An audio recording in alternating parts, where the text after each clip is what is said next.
हाँ चलो,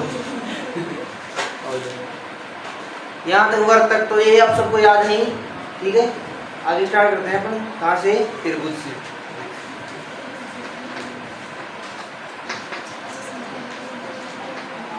ये अपना त्रिभुज ट्रायंगल,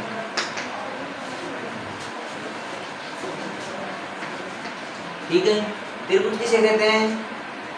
अरे बोलो, किसे कहते हैं? तीन भुजाओं से घिरी हुई आकृति को त्रिभुज कहते हैं। यानी कि तीन भुजाओं से घिरी हुई आकृति और त्रिभुज अपन क्या बोलते हैं? त्रिभुज। इस प्रकार का त्रिभुज का डायग्राम होता है, जैसा कि आप जानते हो, ठीक है। ये क्या है? त्रिभुज है। ये तीन भुजाओं से घिरी हुई आकृति है, इसलिए इसे क्या बोलेंगे? त्रिभुज, ठीक है। अब इस त्रिभुज का जब अपन क्षेत्रफल लिखते हैं, क्षेत्रफल का सूत्र लिखते हैं, तो वो क्या होता है? अपन लिखते हैं त्रिभुज का क्षेत्रफल। देखो, त्रिभुज का क्षेत्रफल, त्रिभुज का क्षेत्रफल होता है, वो क्या होता है? 1/2 गुणा आधार गुणा ऊंचाई, ठीक है।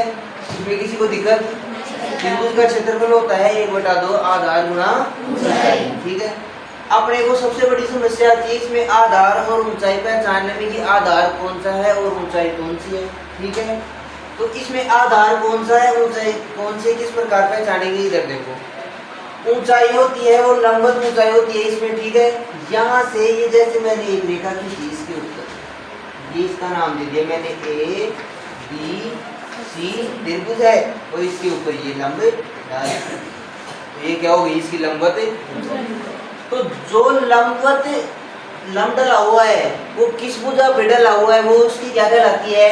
आधार कहलाएगी। आधार कौन सी भुजा बनेगी? जिसके ऊपर लंब डला हुआ है, लंबवत ऊंचाई है, वो क्या बनेगी? आधार। अब इसी जैसे मैंने इसको AD नाम दे दिया, तो AD ऊंचाई के लिए आधार कौन सा होगा? BC लेंगे, क्योंकि ये लंब है वो किसके ऊपर टिका हुआ है? BC के ऊपर टिका हुआ है, ठीक है। और BC आधार ले रहे हैं, तो लंब कौन सा लेंगे फिर? AD लेंगे, क्योंकि AD लंब किसके ऊपर टिका हुआ है? BC पर। अब मैंने त्रिभुज चेंज कर दिया, त्रिभुज वही है, ठीक है। त्रिभुज क्या है?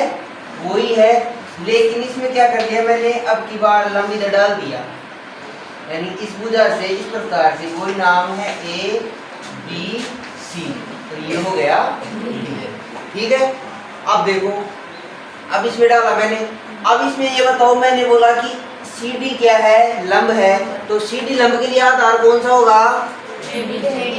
AB क्या होगा? इसके लिए आधार होगा, और CD क्या होगा? लंब होगा, ठीक है। CD लंब लेंगे, तब आधार कौन सा लेना पड़ेगा? AB। ऐसा नहीं है कि लंब तो ये ले रहे हो और आधार ये ले रहे हो, फिर आंसर आपका अलग है, ठीक है। इसमें किसी को दिक्कत नहीं है? उतार लिए थे पहले। इसके बाद में कौन सा था अपना? समांतर चतुर्भुज। समांतर,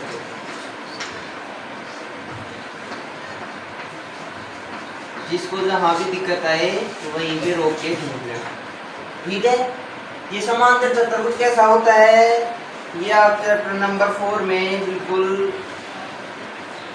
विस्तारित रूप से पढ़ चुके हो, यहाँ भी पढ़ेंगे अपन। ये इस प्रकार से एक समांतर चतुर्भुज होता है। मेरा मन किया, मैंने इसका नाम दे दिया PQ R और S, ठीक है। किसी को दिक्कत? समांतर का मतलब देखो, समांतर का मतलब क्या होता है? समांतर का मतलब समान नहीं होता। समांतर का मतलब ये होता है कि वे दो रेखाएं आमने सामने की जो एक दूसरे को उनको आगे अनंत बढ़ाने पर वे कभी प्रतिषेध नहीं करती हैं। क्या कहलाती हैं? समांतर रेखाएं कहलाती हैं। अब इनको आप आगे कितना ही आगे पीछे बढ़ा लो, ठीक है, ये कभी एक दूसरे को प्रतिषेध नहीं करेगी, और ये भी एक दूसरे के समान होती है। इनको भी आगे पीछे कितना ही बढ़ा लो, ये एक दूसरे को कभी नहीं काटेंगी। तब ये क्या कहलाती हैं? समांतर कहलाती हैं। तो समांतर चतुर्भुज में सम्मुख भुजाएं, सम्मुख का मतलब है आमने सामने वाली भुजाएं क्या होती है? बराबर होती है या समान होती है, ठीक है। इसके गुणों के बारे में अपन चैप्टर नंबर 4 में पढ़ लिए होंगे आप, ठीक है। अपन यहाँ पे केवल इसका सूत्र देखेंगे। तो समांतर चतुर्भुज का सूत्र क्या होता है? समांतर चतुर्भुज का क्षेत्रफल का सूत्र देखेंगे। समांतर चतुर्भुज के क्षेत्रफल का सूत्र क्या होता है? आधार गुणा ऊंचाई। जब त्रिभुज के क्षेत्रफल में से केवल 1/2 को हटा दो, किसका सूत्र बन जाता है? समांतर चतुर्भुज का सूत्र बन जाता है। ठीक है, क्या बन गया? आधार गुणा ऊंचाई। अब देखो इसमें भी वही काम है, आधार कौन सा लेना है और ऊंचाई कौन सी लेनी है। अब देखो यहाँ से ये मैंने इसके ऊपर लंब डाला इस प्रकार। ठीक है, तो ये क्या बन गई? अपनी लंबवत दूरी। ठीक है, तो ये लंबवत दूरी किसके ऊपर टिकी हुई है? वो इसका क्या कहलाता है? आधार कहलाता है, बेस कहलाता है। जैसे ये दीवार है, ये दीवार है अपने इस आंगन के ऊपर टिकी हुई है ना, लंबवत है ना सीधी। ठीक है, लंबवत है तो इसके लिए आधार कौन सा होगा? ये आंगन होगा जिसके ऊपर टिकी हुई है। तो इसके लिए जो ये लंबवत दूरी है ये वाली, ये किसके ऊपर टिकी हुई है? इस PQ के ऊपर टिकी हुई है। तो इसके लिए जैसे मैंने इसको D नाम दे दिया, इस SD के लिए आधार कौन सा होगा? ये देखो, अब मैंने ये किया, यहाँ से लंब डाला इस प्रकार से, ये लंब डाला यहाँ। अब की बार नाम दे क्यों, इसको नाम दे दिया मैंने B नाम दे दिया, QB लंब डाला। तो QB के लिए आप आधार कौन सा लोगे? SR लोगे। ठीक है, अब ये आपको पता है तो आप ट्यूशन गलत नहीं होगी। यहाँ पे ट्यूशनों की दिक्कत यहाँ पे यही आती है कि आधार कौन सा चिपका रहे हैं, ऊंचाई कौन सी चिपका रहे हैं, तब गलत हो जाता है। अपने को पता है कि किस आधार के लिए कौन सी ऊंचाई काम में लेनी है, तो आंसर से आएगा। तो शब्द जानते हैं, आधार गुणा ऊंचाई, 1/2 आधार गुणा ऊंचाई, शब्द जानते हैं। केवल गलती कहाँ होती है? यहाँ पे ये ऊंचाई और आधारी पे ही उलझे रहते हैं अपन को कि पता नहीं क्या चल रहा है। ठीक है सीमा जी? हाँ, इधर अब आगे क्या है? इसके बाद में कौन सा करवाया था मैंने? देखो देखिए कौन सा? समचतुर्भुज। अब देखो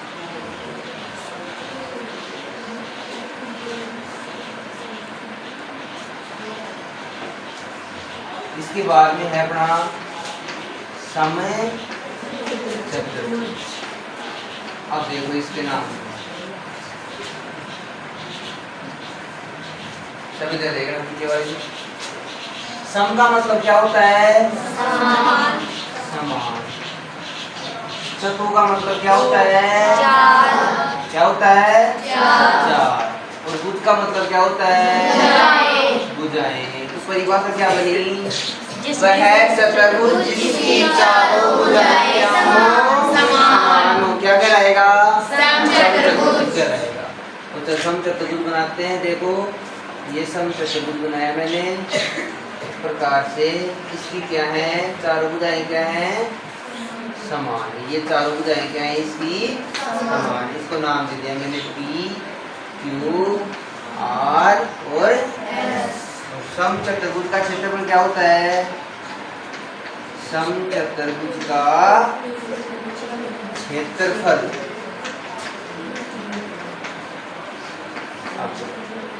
ये कक्षा 7 में भी था आपके लास्ट में, ऐसा क्वेश्चन है समचतुर्भुज का। और मैंने बताया था विकर्ण वाला था ना, एक विकर्ण ज्ञात करके दूसरा ऐसा कुछ था। और मैंने बताया था ये एग्जाम में आया हुआ है, वीडियो वगैरह इस ऐसी एग्जाम में आया था, बताया था मैंने। तो समचतुर्भुज का क्षेत्रफल का सूत्र क्या होता है? 1/2 विकर्णों का योगफल नहीं गुणनफल। विकर्णों का गुणनफल 1/2 गुणा विकर्णों का गुणनफल। ये क्या होता है? समचतुर्भुज का क्षेत्रफल। अब आप चैप्टर नंबर 4 में पढ़े हैं कि चतुर्भुज में कितने विकर्ण होते हैं और त्रिभुज में कितने होते हैं, पंचभुज में कितने होते हैं। वहाँ पे विकर्ण ज्ञात करने का सूत्र भी दे रखा है और विकर्ण ज्ञात करने सिखाते भी है आकृतियों से। तो कितने होते हैं चतुर्भुज में? कितने होते हैं? 2। और त्रिभुज में ये छोटे ऑप्शन आते हैं ना आपके, उनमें क्वेश्चन आते हैं। त्रिभुज में कितने होते हैं? 0 0 विकर्ण होते हैं। कोई भी विकर्ण नहीं होता इसमें। इसमें 2 होते हैं। देखो कैसे बनाते हैं विकर्ण। कोई सी भी एक भुजा ले लो, उसकी आसन भुजाएं, आसन भुजा का मतलब है पड़ोस वाली जो भुजाएं है ना, उनको तो छोड़ दो, वो तो क्या कहलाती है? उसकी आसन भुजाएं कहलाती है। ठीक है, और बाकी अन्य जो शीर्ष बच गए उन शीर्षों को मिला दो। एक शीर्ष को लिया, उसके आसन शीर्षों को छोड़ दिया। आसन शीर्षों का मतलब है उससे जुड़े हुए जो शीर्ष हैं उनको छोड़ दो, और जो अन्य शीर्ष बच गए उनको मिला दो। इसको पकड़ा मैंने, ये इन दोनों से टच है, मिला हुआ ना। कौन सा बच गया? ये वाला। इससे मैंने इसको मिला दिया। एक तो ये विकर्ण बन गया। कौन सा? S Q. एस क्यू विकर्ण बन गया एक। ठीक है, अब देखो, अब मैं इधर आया, पी पी पी पी बिंदु पर आया। पी बिंदु पर आने पर मैंने देखा कि ये भी इसका आसन शीर्ष है। आसन का मतलब है इस शीर्ष से जुड़े हुए शीर्ष। ठीक है, ये इसका आसन शीर्ष है, ये भी इसका आसन शीर्ष है। कौन सा बच गया? ये वाला आर। तो पी को मैंने आर से मिला दिया। एक कौन सा विकर्ण बन गया? P R. अब मैं आगे आया इसके ऊपर, इसका आसन शीर्ष, इन दोनों को छोड़ दो, इससे मिलाऊंगा, इससे पहले से मिला हुआ है। इसके ऊपर आया, इन दोनों को छोड़ दो, इससे मिलाऊंगा, पहले से मिला हुआ है। और कोई विकर्ण बन रहा ही नहीं है। तो कितने विकर्ण बन गए? 2। तो इसलिए चतुर्भुज में कितने विकर्ण होते हैं? 2 विकर्ण। कैसा भी चतुर्भुज हो, सम चतुर्भुज हो, समांतर हो, समलंब हो, कैसा भी हो, जिसके चतुर्भुज लग गए ना, उसमें कितने विकर्ण होंगे? 2। अब त्रिभुज में 0 क्यों होता है? चलो अपन आई गए हैं तो देख लेते हैं। मैं इस शीर्ष को लूंगा, ठीक है, इस शीर्ष को लूंगा तो इसके आसन शीर्षों को छोड़ दूंगा, यानी जुड़े हुए शीर्षों को। इन दोनों को छोड़ दिया तो मिलाऊंगा किससे? किससे मिलाऊंगा? बचा ही नहीं है। कहाँ मिलाऊं? यहाँ मिलाऊं? कहाँ मिलाऊं? है ही नहीं कुछ। इसको लूंगा, बेचारे दोनों ये रह गए, अब कोई है ही नहीं इसके साथ जुड़ने वाला, बेचारा अकेला ही संसार में रह गया जाके। इसको लूंगा, फिर अकेला रह गया। तो इसमें कितने विकर्ण होते हैं? ये आपके जो है ऑब्जेक्टिव टाइप क्वेश्चन आते हैं ना 10 से, उनमें आता है कि विकर्णों वाला ज्यादातर। चतुर्भुज में कितने विकर्ण होते हैं, पंचभुज में कितने होते हैं, तो आप इस तरीके से निकाल सकते हो। ठीक है, अब आगे तो यहाँ पे अपन कहाँ थे? समचतुर्भुज में कहाँ चले गए? समचतुर्भुज का क्षेत्रफल क्या होता है? 1/2 विकर्णों का गुणनफल। विकर्णों का गुणनफल जैसे यहाँ पे देखो, विकर्ण के कौन कौन से है? एस क्यू और पी आर। ठीक है, कर देंगे इस प्रकार से। किसी को कोई दिक्कत नहीं है? कोई भी डाउट हो तो पूछ सकता है कि कैसे क्या हुआ ये। हाँ भाई, बोलो, दिक्कत है क्या? सुनना कैसे हो रहा है तुम? अरे अरे टेंशन में आ रहा है, एक तरीके का चल रहा है। अरे हाँ, आगे क्या था अपना? और इसके बाद में कौन सा करवाया था ये? समलंब। अभी देखते हैं, मिटा देता हूँ उसको, लिखे हुए हैं ना आपके। आगे समलंब की ओर चलते हैं। यह आपके काम आएगा। काम तो सारे आएंगे वैसे, लेकिन ज्यादा काम आएगा। क्वेश्चन नंबर 1 से चालू हो जाएगा। समलंब चतुर्भुज। आप लोगों ने कभी ब्रिज देखा है क्या? पुल देखा है ना, ऐसे आकार का। ठीक है, इधर से स्लोप हो, जो ढाल होती है इधर से होती है, तो फ्री हो जाती है। गए हो ना कभी? घर से बाहर गए हो क्या? गए हो ना सभी? ठीक है, तो इधर देखो, इस प्रकार से ये है, इस प्रकार से ये लाइन ड्रॉ कर दी मैंने। ठीक है, तो ये बना दिया। इसको थोड़ा सीधा कर देते हैं और इसको बढ़ा देते हैं। ये हो गया। ये क्या है? एक समलंब चतुर्भुज। इसका नाम दिया मैंने पी क्यू आर एस। ठीक है, समलंब चतुर्भुज का जो क्षेत्रफल होता है वो क्या होता है? समलंब चतुर्भुज का क्षेत्रफल क्या होता है, बताओ दे क्या होता है। 1/2 आता है, 1/2 गुणा समांतर भुजाओं का योग। समांतर भुजाएं कौन सी होती है इनमें, ये वाली इसके समांतर होती है, यानी कि PQ किसके समांतर होती है, ऐसा ये। तो गुणा समांतर भुजाओं का योग, गुणा और क्या आती है यहाँ पे, गुणा उनके बीच की लंबवत दूरी। लंबवत दूरी ये ले लो या ये ले लो, उनके बीच की लंबवत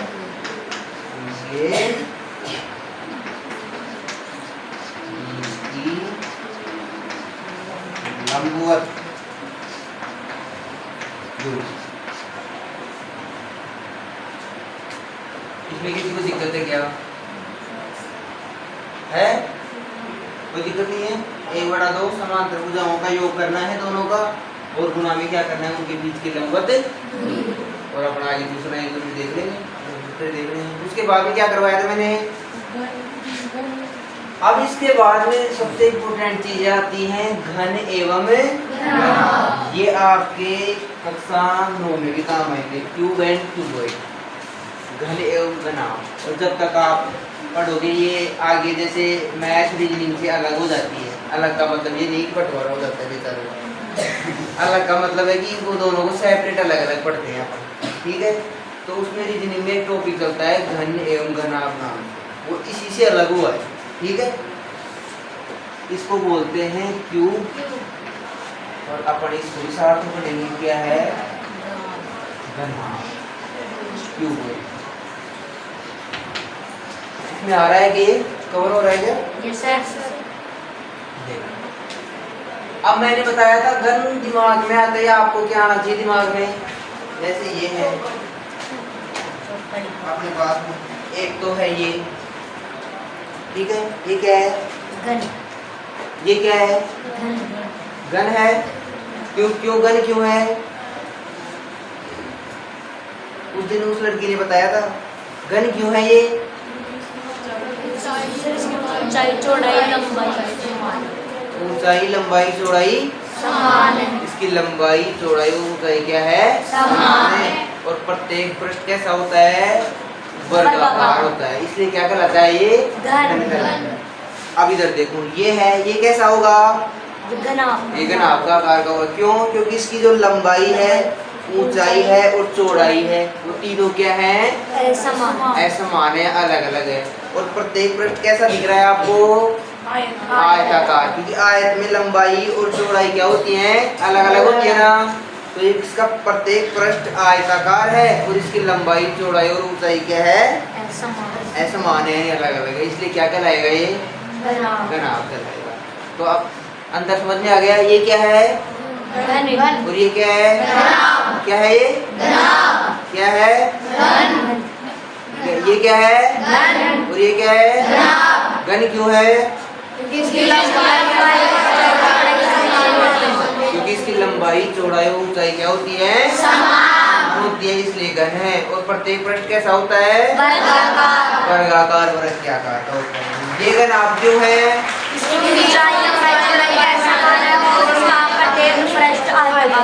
क्योंकि इसकी लंबाई चौड़ाई और ऊंचाई क्या है, समान है, और प्रत्येक पृष्ठ कैसा है, बोलने के पैसे नहीं लगते तुम्हारे, एनर्जी खर्च होती है तो घर वाला खाना देके भेजते हैं साथ में, ठीक है। तो साथ साथ बोलना है, तुम्हारे लिए पढ़ाया जा रहा है ये, और किसी के लिए नहीं है।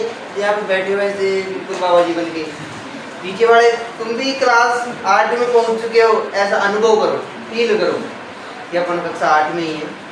ऐसे मत सोचो कि अपन यहाँ पे केवल सर्कस देखने आए हैं, ठीक है। तो साथ साथ बोलना है।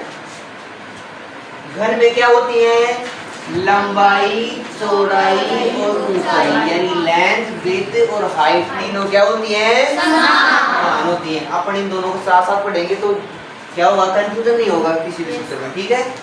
इसकी जो लंबाई है चौड़ाई के बराबर नहीं होती, चौड़ाई है वो ऊंचाई के बराबर नहीं होती, यानी कि तीनों बेचारी अलग अलग होती है। ठीक है, इसलिए क्या बन गया वो घन। अब देखो सबसे पहले घन बनाते हैं। प्रत्येक पृष्ठ कैसा होता है इसमें?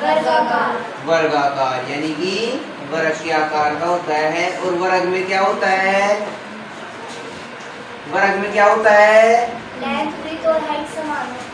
हाँ, लेंथ और लंबाई और चौड़ाई क्या होती है? ऊंचाई आती कहाँ है? अरे वर्ग में ऊंचाई कहाँ आने लग गई? वर्ग में ऊंचाई आती है, सूत्र क्या होता है उसका? भुजा गुणा भुजा होता है, तो चार भुजाएं उसके समान होती है, तो लंबाई और चौड़ाई दोनों बराबर हो जाती है, तो उनको भुजाएं बोल देते हैं एक साथ। अब देखो इसका प्रत्येक पृष्ठ कैसा होता है? आयताकार होता है। ये बना सकते हो सब? ठीक है, ये बना दिया। इसके बाद में इस तरफ इसके थोड़ा नीचे इस प्रकार से ऐसा ही बना दो। ये बना सकते हो सब? किसी को दिक्कत नहीं है? ऊपर वाले कोने को ऊपर वाले से मिला दो इस प्रकार से। ठीक है, इस वाले को इस वाले से मिला दो। ये क्या बन गया अपना? ये तो घन है वो। ये इसकी क्या है? लंबाई है। ये इसकी क्या है? चौड़ाई है। और ये इसकी क्या है? ऊंचाई। ठीक है, इसमें लंबाई चौड़ाई और ऊंचाई तीनों बराबर होती है, इसलिए तीनों को मिलाकर अपन क्या बोल देते हैं? केवल भुजाएं बोल देते हैं इनको। अरे भुजाएं है तो भुजाएं तो है ये, और भुजाएं तो है। ठीक है, तो इनको अपने एक साथ क्या बोल देते हैं? सभी तीनों समान तो क्या बोल देते हैं? इनको भुजा बोल देते हैं। इनमें तीनों अलग अलग है। ये लंबाई है, ये चौड़ाई है, ब्रेथ है, ये क्या है? हाइट है, ऊंचाई है। तीनों अलग अलग है, इसलिए इनको LBH अलग अलग बोलते हैं। वरना इसमें भी तीनों बराबर ही होती तो फिर ये घन ही बन जाता ना। अरे सही बात है कि नहीं है? ठीक है, अब इनमें समान है तो तीनों को अलग अलग क्यों बोले अपन? ठीक बात है ना? अब देखो ये समझ में आ गया कौन सी लंबाई है, किधर क्या चल रहा है। ठीक है, अब इधर अब आगे अपन देखते हैं। अब आप ये दो जानते हो, लूडो का पासा देखा है ना सबने? लूडो का पासा किस प्रकार का होता है? घन के आकार का होता है, क्योंकि उसमें प्रत्येक पृष्ठ होते हैं वो क्या होते हैं? वर्गाकार होते हैं। प्रत्येक पृष्ठ समान होता है ना। ठीक है, अरे 6 तक गिनती लिखी हुई होती है, कभी देखना सारे, कभी क्या देखना, देखते रहते हो आप तो। उसमें सारे पृष्ठ क्या होते हैं? समान ही होते हैं ना। ठीक है, वो सारे कैसे होते हैं? वर्गाकार होते हैं। ठीक है, अब इधर देखो उसमें क्या होता है? कितने फलक होते हैं कुल? फलक कितने होते हैं? फलक का मतलब पृष्ठ। कितने पृष्ठ होते हैं? कितनी गिनती होती है? 6। ठीक है, कोण कितने होते हैं? कोने कितने होते हैं? 1 2 3 4 ऊपर और 4 नीचे, तो 8। किनारे कितने होते हैं? 12 किनारे होते हैं। कौन कौन से देखो? ऊपर वाले का रख के 4, तो 1 2 3 और 4, 5 6 7 और 9 10 11 और 12। ठीक है, तो 8 फलक होते हैं, 8 कोने होते हैं और 12 किनारे होते हैं। सेम इसी प्रकार से किसमें होता है? घनाभ में होता है। ठीक है, अब इनके सूत्र देखते हैं अपन। सूत्र देखें तो क्या होगा? देखो सबसे पहले देखते हैं घन का संपूर्ण पृष्ठीय क्षेत्रफल। घन का संपूर्ण पृष्ठीय क्षेत्रफल। अब आपको मैं सबसे पहले ये बात क्लियर कर दूं यहाँ से कि संपूर्ण पृष्ठीय क्षेत्रफल तो अपन कब निकालते हैं और वक्र पृष्ठीय क्षेत्रफल कब निकालते हैं? जब आपको बोला जाए कि इस कमरे का क्षेत्रफल ज्ञात करो या कमरे का संपूर्ण क्षेत्रफल ज्ञात करो, तो अपन क्या निकालेंगे? संपूर्ण पृष्ठीय क्षेत्रफल। ठीक है, जब वो बोलेगी क्षेत्रफल निकालो तो अपन क्या निकालेंगे? संपूर्ण निकालेंगे अपन को। तब तक नहीं बोलेगा कि वक्र निकालो। वक्र का मतलब होता है जब आपको बोले कि इस कमरे का वक्र पृष्ठीय क्षेत्रफल निकालो, तो वक्र पृष्ठीय क्षेत्रफल का मतलब होता है केवल चारों दीवारों का क्षेत्रफल। वक्र पृष्ठीय क्षेत्रफल में कभी भी छत और आंगन ऐड नहीं होता है, ठीक है। या तो आप पूरे कमरे का क्षेत्रफल निकाल लो एक साथ में, ठीक है, उसमें से छत का क्षेत्रफल और आंगन का क्षेत्रफल घटा दो, तो क्या मिल जाएगा आपको? वक्र पृष्ठीय क्षेत्रफल मिल जाएगा उसका। या आप डायरेक्ट क्या करेंगे, वक्र पृष्ठीय क्षेत्रफल निकाल लो। वक्र पृष्ठीय क्षेत्रफल के सूत्र से केवल क्या आएगा, चारों दीवारों का क्षेत्रफल आएगा। तो वक्र पृष्ठीय क्षेत्रफल किसमें काम में आता है? किसमें काम में आता है? केवल चारों दीवारों का क्षेत्रफल निकालना हो कमरे की, तो किसका यूज करेंगे अपने? वक्र पृष्ठीय क्षेत्रफल का। और अपने को संपूर्ण कमरे का क्षेत्रफल निकालना हो तो किसका उपयोग करेंगे? संपूर्ण पृष्ठीय क्षेत्रफल का उपयोग करेंगे। अभी कर लेंगे। अब घन का संपूर्ण पृष्ठीय क्षेत्रफल क्या होता है? अब देखो, घन में कितनी भुजाएं हैं?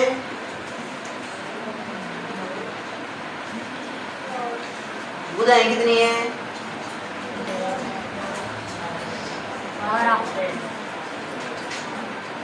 12 भुजाएं। पृष्ठ कितने हैं? पृष्ठ कितने? 6। और प्रत्येक पृष्ठ कैसे आकार का है? वर्गाकार। और प्रत्येक पृष्ठ समान है, ठीक है। तो एक पृष्ठ वर्गाकार है तो वर्ग का क्षेत्रफल कितना होता है?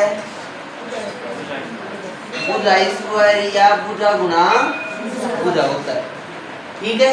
भुजा गुना भुजा होता है। तो एक पृष्ठ का क्षेत्रफल भुजा स्क्वायर है। टोटल कितने पृष्ठ है यहाँ पे? 6।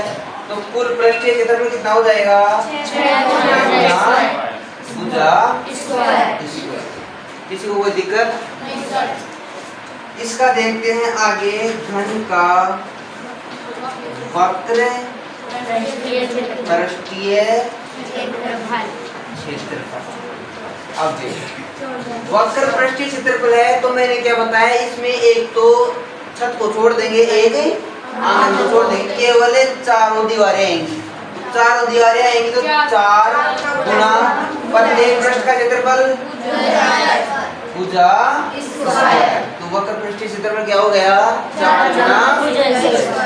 अब आगे देखो, घन का आयतन। घन का आयतन क्या होता है? भुजा गुना भुजा गुना भुजा या भुजा क्यूब। इसमें किसी को दिक्कत है क्या? अपन घन आयतन वाला कर लेंगे, ठीक है।